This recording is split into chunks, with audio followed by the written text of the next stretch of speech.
Hello, listeners. This is Janine and Kristen from Henrico Casa. You are listening to our podcast, Vigilant Voices. Living life every day. Hello, listeners. Thanks for joining us today for another guest episode of our Vigilant Voices podcast. We love the discussions we have on all of our episodes, but the guest episodes are especially special to us. That is so true. That was a tongue twister right there, Kristen.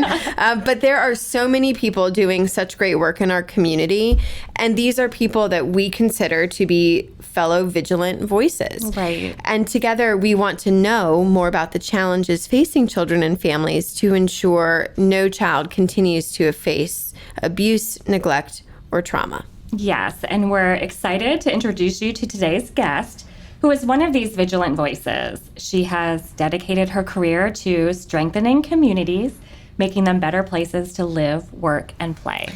Yes, she has done that in Ohio, Florida, North Carolina, and we are now lucky to have her here in Richmond. But we do love knowing her, collaborating with her, and we know you will love her too. So welcome, Jody Alexander, Chief Executive Officer at YMCA of Greater Richmond. Thank you so much. Thank you. I love the title of this, Vigilant Voices, and I feel really honored to be kind of put into that circle there. So thank you for inviting me today. Yeah, you are definitely a fellow vigilant voice. And gosh, Jody, I know you and Janine go like a little ways back, but this is my first time meeting you.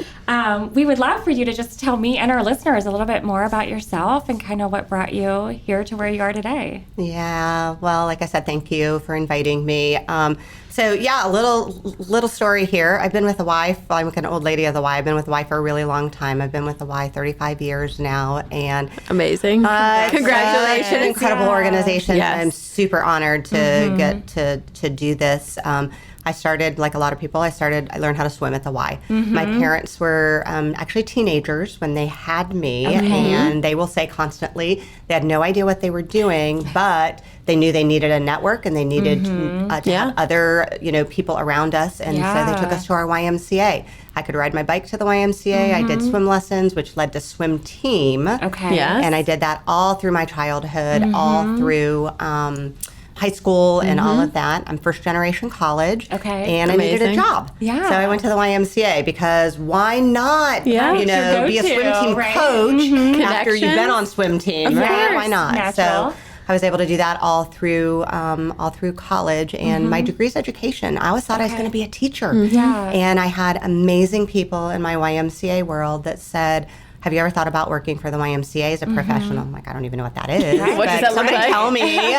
And I landed my first job as an aquatic director in a small Y in Ohio. And from there, I just did all of the things. I learned how to be a wellness coach. I learned membership. I started sports and before and after school childcare and day camp and all the trainings and all New the programs, certifications. And that would take you my journey all the way up and down the Eastern Seaboard, where finally I made the decision that, maybe I could lead one of these YMCAs. And I've been in Richmond about 2 years now. In June, it'll be 2 years. Yeah. And I brought with me my husband, who has traveled with me in an amazing career, and 2 adult children that are back in Orlando, Florida, where I most recently came from. Yes. Super honored to be here. Yeah. Awesome. And I love Richmond. It is absolutely amazing, and getting to meet people like you all. Wow. That are doing such great community things. Love that. And just, I love hearing the story and just the dedication to an organization that does such great work in multiple areas, communities, states. And so we know that you now have this longstanding career with the YMCA. I'd love to hear, and maybe really for our listeners, what about the Y's mission that really resonates with you and has kept you connected with it for so long? Yeah, I remember even being as a young program director, constantly reciting the mission. And so our mission, it's 17 words, but it's really powerful to put Christian principles into practice through programs that build healthy spirit, mind, and body for all. Yeah. And I've said my entire career, all of those things are important. When you put them all together, it's just ultra incredible. For all really resonates with me. Yeah. That is one of the, it is for everybody. And our entire mission is a values-based organization that has intentional programming to reach all people, and then thinking about that in such a holistic way, in spirit, in mind, and body, and that whole, well-being. And it resonates because I'm a product. Yeah. I mean, it was from early age of people wrapping around me and my family to providing those programs and those intentional opportunities. My family didn't have a lot of means either, so being able to be a part of things where people contribute and low fees in order to do those things. So Love that. Yeah. I mean, it just feels like in listening to you talk that this mission is so much of who you are from your entire story. And I love that. Yeah. That's awesome. I tell people all the time, it's really gritty for me. It's really gritty because it's that full circle. And somebody, 35 years ago was super intentional about the way they led the YMCA and the staff development and the training and everything they pour into it. And that is my gritty mission. I may never know all of the people that stay connected to the why, but I know what it's done for me and my family. Without a doubt. And I love that you really emphasize the healthy spirit, mind, and body, and you carry that out through programs, as your mission says. Tell us about those programs and what that looks like for communities and people coming in. Yeah, I'm very, very excited because our programs are rooted in being outcomes-based. Okay. And our board and our volunteers just went through an entire plan that lines 3 really important impact areas. Okay. Drowning prevention. Yes. Okay. Enriching learning in that out-of-school time space, and then advancing whole health, which goes right back to that mission statement of healthy spirit, mind, and body. And our programs, what I love about this, we call them programs on purpose. So they are strategically designed to do something, especially in that youth space, right? Especially in that youth space. We want to provide access to opportunity that hopefully sparks curiosity into something. Yes. Wrap people with other caring adults in their life. And then the peer-to-peer socialization and that feeling of achievement, relationship, and belonging. We all know, and there's so much information and research that's coming that talks about social connectedness and how important it is, and how it is in, again, shaping healthy spirit, mind, and body. Yeah. So I think that those are the programs are the way that we do that. Sure. And I know my family went to the Y for many years, and we experienced that. And I always really appreciated that there was this focus on leadership with the youth. And so I felt like I wasn't just dropping them off for childcare or a club. I felt like people were investing in them, and it really felt good. Yeah. Programs on purpose, intentional design, and how it is that we can do this skill building, and we'll do that all day long. Sure. You're going to learn how to swim. That's super important life skill. And you'll learn how to play basketball, or you might feel healthier or lose weight, all of those skill kinds of things. But that is just one aspect of what we're trying to do. The rest of it is exactly that. People feel those achievements and the connections to other people, and being a part of something that's even bigger than themselves sometimes, and creating relationships. Yeah, Definitely. I love that holistic and comprehensive approach. I think that there's a lot to be said, for that. So it's fantastic. And here we are somehow heading into the summer. I don't know how time flies, but it does. And I think that, when I think of summer, I think of summer camps, and I know that the Y has so many different offerings, which I think is fantastic. And, hopefully they're on people's radars, but if not, this is a good little plug. I appreciate that. What are you all offering this summer for children, families, or for all? Yeah, summer, right? And that out of school time space. Summer is big for the YMCA. Yeah. So we have, if you don't know, we have 18 locations across the greater Richmond area. And so through that, of course, we have swim lessons and the swim teams that I was talking about. And in sports, we have lots of different sport camps that are happening and going on. And probably one of our largest, biggest program is our day camp experience. So we'll have somewhere around 18,000 camper weeks that we will have this year.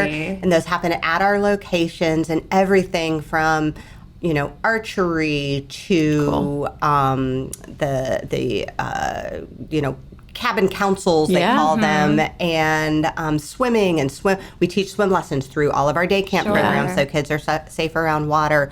And with those different experiences, and so sports, summer, day camp, swim teams, and then we do things like even in the wellness side. Teens having the opportunity to learn workout programs and just come and hang out at the Y through some of the open gyms and open swims. So being Healthy purposeful habits. in that schedule to not be completely overscheduled, but the opportunity to hang out together as well. Love that. I do. And I mean, you're hitting so many interest areas, so many scheduling, and it's very flexible, and it's clearly trying to reach all. You talked for a second about this, but each of these programs, camps, classes has a skill that they're teaching. But just big picture, like what is your hope for a child to feel when they're with you in a program at the Y? Yeah, we want kids to feel that they're in a safe, supportive environment. Yeah. I think at the very base level, that is that they want to come because they are going to have fun, that they get to try something new, that they are meeting new friends, and that ultimately that the adults that are caring for them actually care for them and that they get to feel that caring environment. I don't think any of us can put more emphasis on the importance of positive youth development than those couple of things of peer-to-peer conflict resolution. So we're constantly thinking about, even in the program design, how do we put kids in those spaces and help them with that social, emotional learning as part of the curriculum that we have? We're getting ready to have our summer day camp training for all of our staff with an intentional focus on making sure that we are minding the corners, that we are inspiring a smile, right? We have these kind of principles that our team lean into and being really, really vigilant and looking out for youth and how we do that. So that is the intentionality that we want. And I think it's the goals and the purpose of the types of programs beyond the skill building. Yeah. And that's why you're a vigilant voice. Exactly. Yeah. Well, and I think, Jody, this is where you and I have chatted too about there is that strong then intersection with some of the work that CASA does with some of the most vulnerable, because we want them to have that community and those wraparound services and opportunities, right, to thrive there's a gap and in belonging. The summer, right? Yes. School doesn't exist, and so we need to find other ways. Yes. Yeah, when we think about that, we want intentional reach. And so thinking about the reach and the access, because you have to reach and provide the access before we can have the opportunity. And That's so right. there's this continuum that we have to always look out for in we're always going to have, and so thankful that people choose us, right? That say, I'm going to sign my child up for basketball, and I've got the means to be able to pay for that. But a part of our organization is going deep into the community because we know we are not going to have, economic mobility and all those opportunities if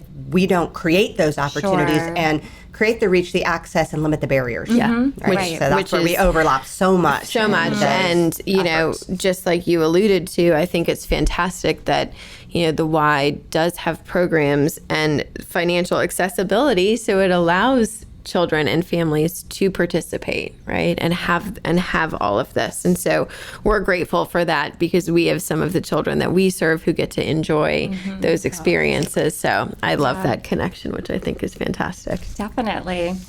All right, so Jody, this has been great. We love hearing so much about the Y. I'm listener going to link to the Y, the Y specifically, the Greater Richmond area for you in the show notes, so you can check out the programs that are offered this summer so that you can connect with your local YMCA. But we really, before we kind of wrap up and sign off, Jody, we always like to just pause and think about vision because we find people like you who are working towards a mission, who are a vigilant voice, have a vision that you're working towards. And, at CASA, that vision is for every child to have a safe home, to have stability and permanency in their life. For you, whether it's your vision for the why or your vision perfectly, what would your vision be for every child in our community? Yeah, sometimes I have a hard time decoupling those things, Right? Because it is such a big piece of who I am. So, I think every child, just like Casa, right? Every child deserves a safe space, a safe home. They deserve to be seen. Yeah. They deserve to be supported, right? And that's not just sometimes. We want that always. Right. Yeah. Right. And so there's so much pipeline in youth development, and when we all become a wraparound to whatever their pipeline is, whether it's the education system or their home system or whatever mainstay is in it, we all have to participate in being the insulation to all of those things happening. Yeah. Right. Yeah. So safe, supportive, and seen all of the time. All of the time. Love that. Yeah. And I mean, that just goes to the whole concept of community and healthy children and healthy families and healthy community, which is what we also feel like we preach all the time. Yes. And so, Jody, we like to end our podcast with a call to action. It's just something really simple, that someone could do to make our community this better place, right? So children are always seen. So if you were to leave everyone with one simple call to action for our listeners, what would that be? It's really actually pretty simple. As adults, be present. Yeah. Be present for kids. See what needs to be seen, call out what needs to be called out, and be present in mentoring, volunteering, being that role model, being that safe space, that stable space where kids have the opportunity to thrive. Yeah. I mean, I think that's what we're all going for, right? Is we want children to thrive that take that into adulthood and that they get that opportunity. So be present in whatever that can mean in the life of a child. I love that. And that's Couldn't have said it better. It's simple, but it requires intentionality, which clearly you have and you convey. And I think if we're intentional about being present, we can all do that. We can all do that. Yeah. Thank you so much for being here. Thank you. Yeah. I'm so honored, and I just appreciate all the work that you do as well. So thank you. Thank you. Thank you for listening to Vigilant Voices, Henrico Casa's podcast. We have a vision for all children to live in safe, healthy homes. You can help us make that happen. Tell a friend about our podcast and find us on social media. I believe in the better days.